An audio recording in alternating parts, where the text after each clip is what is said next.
Azad Samaj party के मंडल की कार्यकर्ता बैठक में उपस्थित प्रदेश अध्यक्ष श्री सुनील कुमार चित्तौड़ जी, पूर्व विधायक और तमाम मंडल के पदाधिकारी, दोस्तों और साथियों, सबसे पहले तो मैं बाबा साहब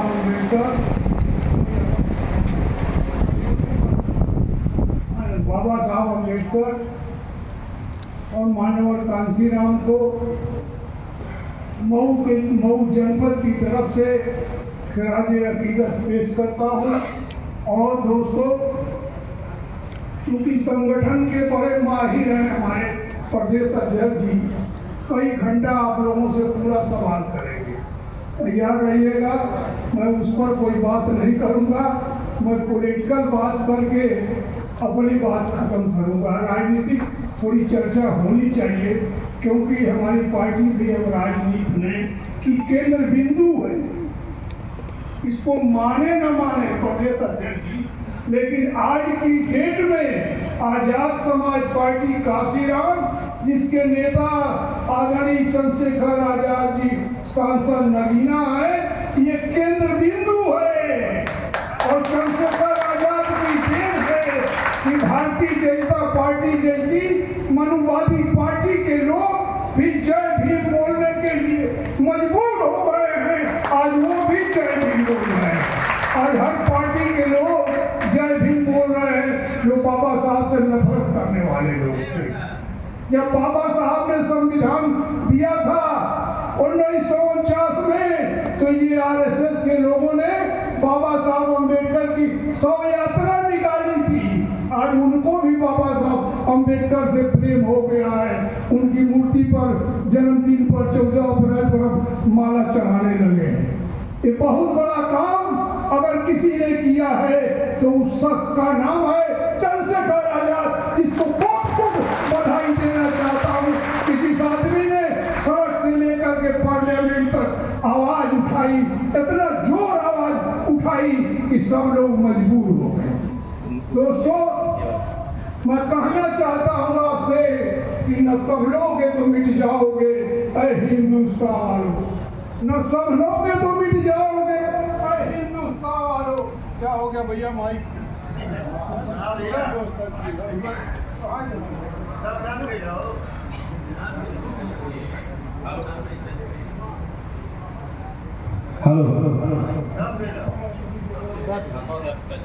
मैं कह रहा था कि न सब लोगे तो मिट जाओगे ऐ हिंदुस्तान वालों, तुम्हारी दास्तां तक न होगी दास्तानों में। इसका मतलब ये आप समझिए कि इतिहास के पन्ने से आप मिटा दिए गए। अब की बार पार्लियामेंट के चुनाव में जो नारा दिया था बीजेपी ने, 400 पार। 400 पार का नारा आप लोग सुने थे ना? और नारा जो दिया था, अगर सचमुच 400 पार वो हो जाते तो हम इतिहास से खत्म हो जाते। अगर वो 400 पार हो जाते तो हम इतिहास से खत्म हो जाते। लेकिन मैं बधाई देना चाहता हूँ अपने दलित समाज के लोगों को, और सुनना चाहिए इंडिया ब्लॉक के लोगों को, जो इंडिया ब्लॉक बना के घूम रहे हैं, कि अगर ये दलित समाज ने तुम्हें वोट नहीं दिया होता तो बीजेपी की ये हालत नहीं हुई होती। बीजेपी को ले आके 240 पर अगर किसी ने पटका है तो दलित समाज ने पटका है, और ये जाग जाएगा तो फिर आप कुछ कर नहीं पाओगे। जग गया है, बहुत दिनों से जगाया जा रहा है।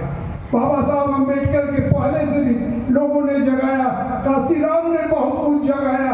आज जो बची खुची कसर है उसको मानी चंद्रशेखर आजाद पूरा करके दिखाएगा। इसलिए भाइयों, आज जरूरत, आज हमको और आपको जरूरत है। 85 की कोई पार्टी है? आप बताओ, जिसकी आबादी 100 में 85 है, उसकी कोई पार्टी ही नहीं। जो लोग बनाए वो कच्चा दे गए। अब उसको फिर से अगर जिंदा कोई कर रहा है तो उस शख्स का नाम है चंद्रशेखर आजाद। सांसद नगीना उस शख्स का नाम है, फिर उस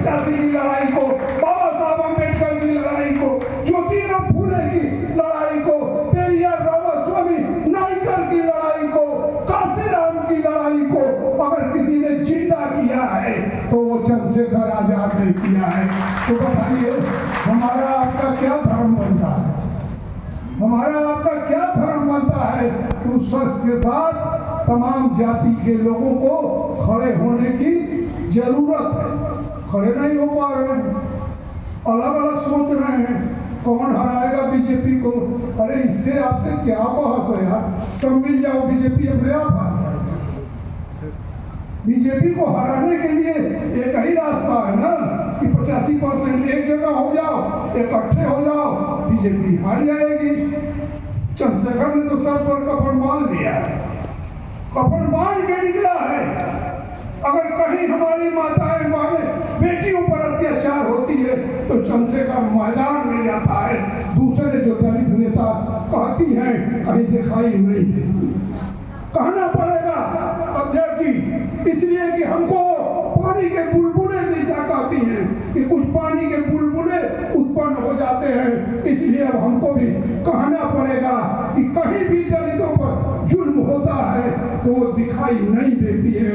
इसलिए थोड़ा अब उसको समझाइए, मजबूती से समझाइए कि दलितों की रहनुमाई ही नहीं, पूरे बहुजन समाज की रहनुमाई करने के लिए चंद्रशेखर आजाद तैयार हो गया है। सर पे कफन बांध लिया है, कह रहा है कि सरफरोशी की तमन्ना अब हमारे दिल में है, देखना है जोर कितना बाजू में काफी है। अगर ये कोई कह रहा है तो चंद्रशेखर आजाद का